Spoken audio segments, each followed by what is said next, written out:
Hello everyone, welcome back to my channel. Have a nice day. এখন আমি তোমাদের সামনে আজকে একটা সুইটসের রেসিপি নিয়ে এসেছি। সেটা হলো কি পাটিসাপটা, মানে ক্ষীরের পাটিসাপটা। তো ক্ষীরের পাটিসাপটা করার জন্য আমি যেভাবে করি, আমি এতে ময়দা আর একটু বাটার দিয়ে এর যে পেস্টটা আমি তৈরি করেছি। ওকে, তো এখানে আমি প্যানটা গরম করতে দিয়েছি, খুব অল্প একটু ঘি দিয়েছি এতে।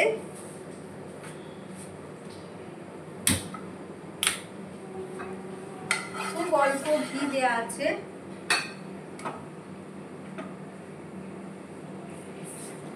আর এইটা করতে লাগছে হচ্ছে ক্ষীর আমি তৈরি করে রেখেছি, তারপরে এগুলো আমি তোমাদের পরে দেখাচ্ছি।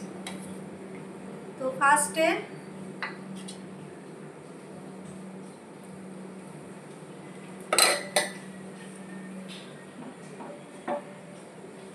পাটিসাপটাটা করে নিতে হবে আগে।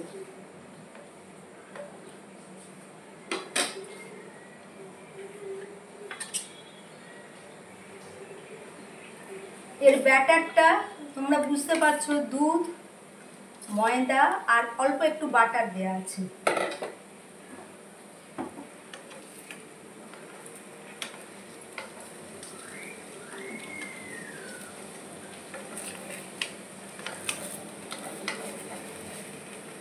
গ্যাসের ফ্লেমটা কমিয়ে দিয়েছি।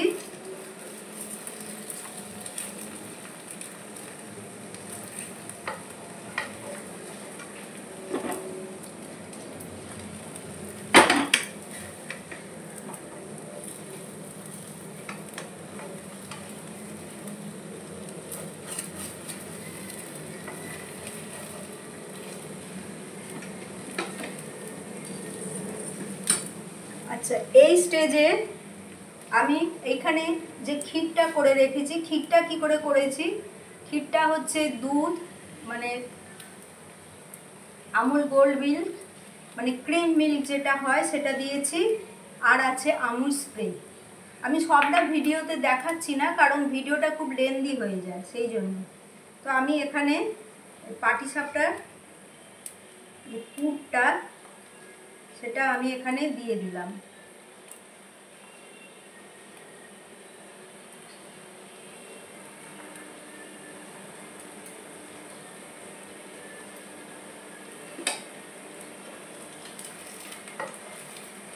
এবারে এটাকে উল্টে দিলাম। যেরকম পাটিসাপটা তো আমরা সবাই জানি, মানে খুবই সুস্বাদু একটা রেসিপি, ভীষণ ভালো মিষ্টি।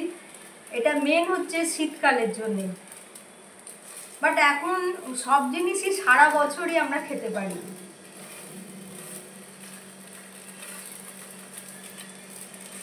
এটা একটুখানি উল্টে দিলাম, তোমরা দেখতে পাচ্ছ। হ্যাঁ, এটা উল্টে দিলাম একটু।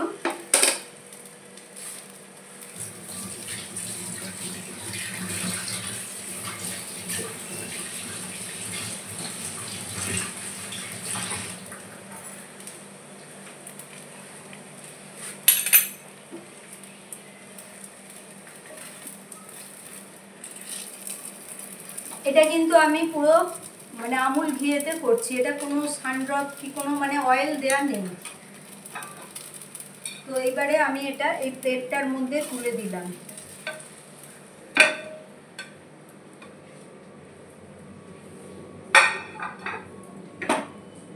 একইভাবে আমি অন্যগুলো একইভাবেই করব। সামান্য একটু ঘি, খুব সামান্য।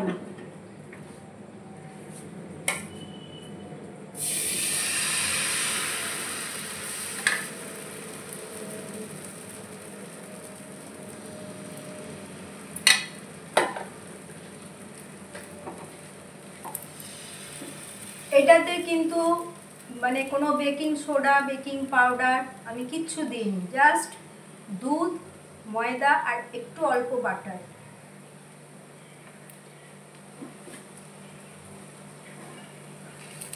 সত্যি কথা বলতে কি, আমাদের মায়েদের কি ঠাকুমাদের আমলে, অনেক আগেকার কথা আমি বলছি, সেই সময় এত বেকিং পাউডার কি বেকিং সোডা এই সমস্তর মানে ব্যবহার ছিল না, কিন্তু তাতেও তারা যা পিঠে করতো দুর্দান্ত, মানে আমি তো করতে পারি না ওরকম,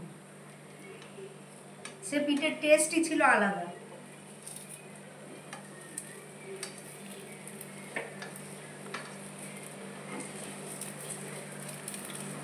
তা দেখো এমনি উঠে যাচ্ছে।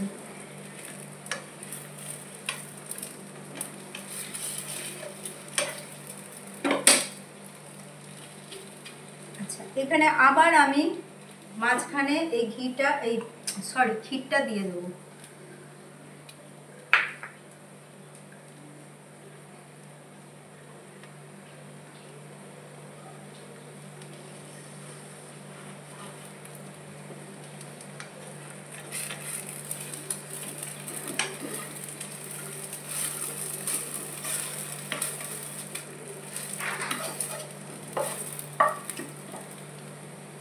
মানে একই কথা আবার মানে আমি মানে রিপিট করছি এগেন অ্যান্ড এগেন, মানে আমাদের মা ঠাকুমাদের আমলে যে সমস্ত রান্না তারা করতো এত কিছু মশলা ছাড়া, এখন তো আমাদের রান্না করা খুব ইজি হয়ে গেছে, অনেক রকম মানে মশলা মার্কেটে পাওয়া যায়, কিন্তু সেই সময় তারা মানে বাটনা বেটে রান্না করতো, সেই রান্না অসাধারণ, স্বাদে অসাধারণ। হ্যাঁ, তো সেই স্বাদ কিন্তু এখন আর পাওয়া যায় না। তো এটাও আমার আর একটাও হয়ে গেল।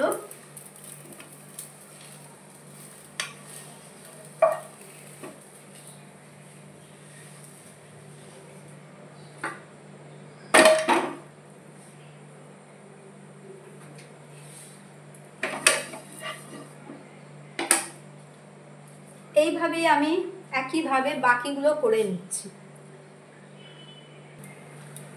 সো ফ্রেন্ডস, এখানে আমি 4টে পাটিসাপটা করে নিয়েছি ক্ষীর দিয়ে, মানে যেটা তোমাদের দেখালাম।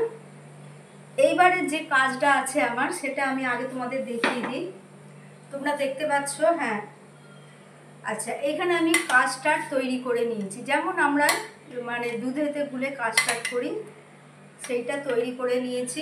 এর ওপরে দেখো আমি এই কাস্টার্ডগুলো দিচ্ছি, দিয়ে তোমাদের আমি দেখাচ্ছি।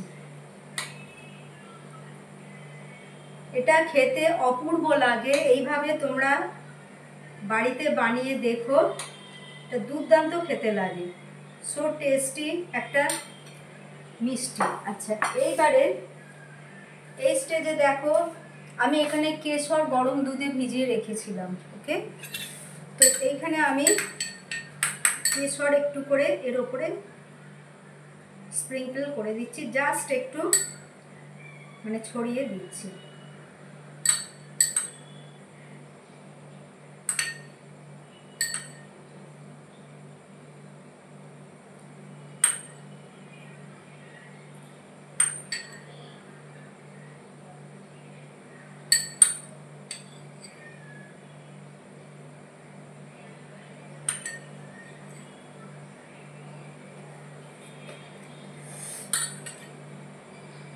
এখানে আমি এটা দিয়ে দিলাম কেশর দুধ, এটা। সো ফ্রেন্ডস, তোমরা দেখো এই হলো আমার আজকের মিষ্টির রেসিপি। মানে সকলেরই, মানে আমি আশা করব মানে বাঙালিদের তো প্রত্যেকেরই এটা খুব একটা মানে খুব মানে ফেভারিট রেসিপি পাটিসাপটা। তো পাটিসাপটা অনেক রকমভাবে অনেকে করে, বাট আমি এটা ক্ষীর দিয়ে কিরম করলাম তোমাদের দেখিয়েছি। আর এর ওপরে লাস্টে দিয়ে দিলাম কাস্টার্ড, অ্যান্ড দেন লাস্টে দিয়েছি কেশর মিল্ক, মানে কেশর দুধ। ওকে, তো আজকের মতো আমার রেসিপি আমি এখানেই শেষ করলাম। আমি আবার তোমাদের কাছে কালকে নতুন কোনো রেসিপি নিয়ে আসবো। So all my friends, love you all, take care yourself, and আমার রেসিপি যদি তোমাদের ভালো লাগে অবশ্যই আমার চ্যানেলটা সাবস্ক্রাইব করো, আমার পাশে থেকো, like and share with your friends and family. Love you all my friends. Good night and bye bye.